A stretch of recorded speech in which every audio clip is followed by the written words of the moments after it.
Oh, hallelujah. Adolfo, mema wakwa bananso.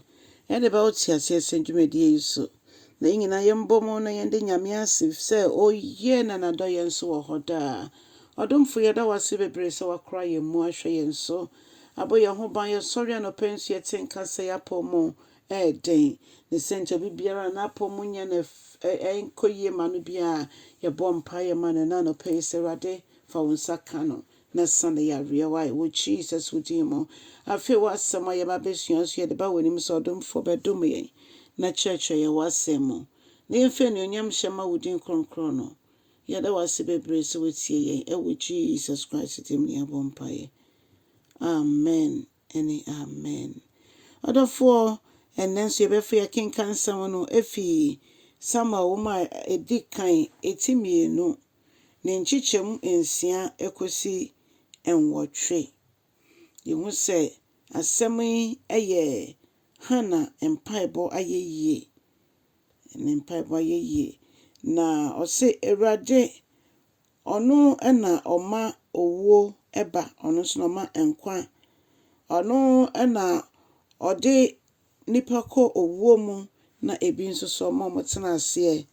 Ni nyinaa yehu sɛ so nyame amakwan a emubie ni ho a ebetimi abem ono makwan a ena ebemu afei erade ma ebinom ye hiafo na ebi nso ye sikafo na erade ma ebinom ahwe ase na ebi nso so pagya omo erade epagya ohieni efiri ne futuro mu na nea oni bie nso oyini fi sumina so na ode omo esi mapamba bia na afei odomo esi bebi a eho kron efise asase no nyina yerade dia na ono na wahwehwe wiase sedia ono ope ampa odofo me ne nyina di adanse se ansa no Nyankopon ebo wiase na wiase ye sakasaka na wiase enya dia na nhwehwe bi animu onya ewo mu na Onyankopon enam na asem so de bu wiase yi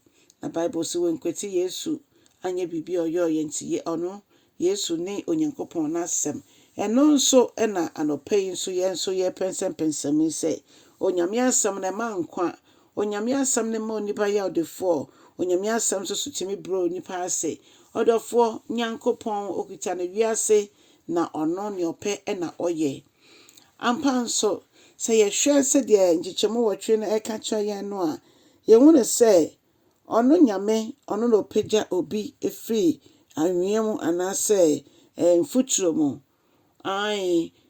ono onhwe ye bre ye de ye ade ni obi a femu no onyame betimi asesa ewo ne mba abrabo mu de ya fa kwan foforo so ni obi ebia be fa 3 years anase mfie bebre na orebedu ade a oye no ho no na Onyankopon epagya nia ode no ho ato no so no we pagya no credit na edu ho dadada odofo eno na cheso nyame we yiye fimfuturo mo ode yesi baba da bapomba bia hallelujah odofo we ye odehye ewe rade mo eno ntie twase ye hwe ya na montuo ene ya kwan so eyi ye kasa ye ene ni ye bia ye se ya sorry ye de Onyankopon ye be ma no ne ya se ne so no nkasa ntutu ya namo emma ye ebasa ne ye bia no ye de hye na enuonyam ebasa ne ye bia no ye ma no kwan so no nkasa onfa na kwan na onni ne hene sa no Onyankopon pese ye efi so no wotumi se odane bibia se ye papa se ye bone se ye ne etia no a nse de etia bia nya washa ato ho ama omo ni na asem so eho asotwe ene beba ye nso base ye gini di nso ne de eho to na asem so nso a enhira wahwehya ama ne ma no eno na beba ye nso chodofo mo ma ye nhwe ya kwan ye bi se Onyame de oka ebem no hye nso a egina hwan ene Onyankopon si asefo Nyankopon no ene me Nyankopon so no na me kan foma o se so begina tum no fa ne doba Yesu Kristo se wo rade no kraje nkwa wo benya nkwa eno ne ye kan se obi enya ne ho ene atsebrofo beka se prosperity no ene se obehu awurade no wo hu ne yie na ne nasɛm mu nhyira ne Kristo ni abrabɔ mu nhyira ne nyinaa etimi aba yɛn akwan mu aba yɛn so. Onyame nhyira no ndom yɛ sɛ yɛbɛsɛ ama n'asɛm.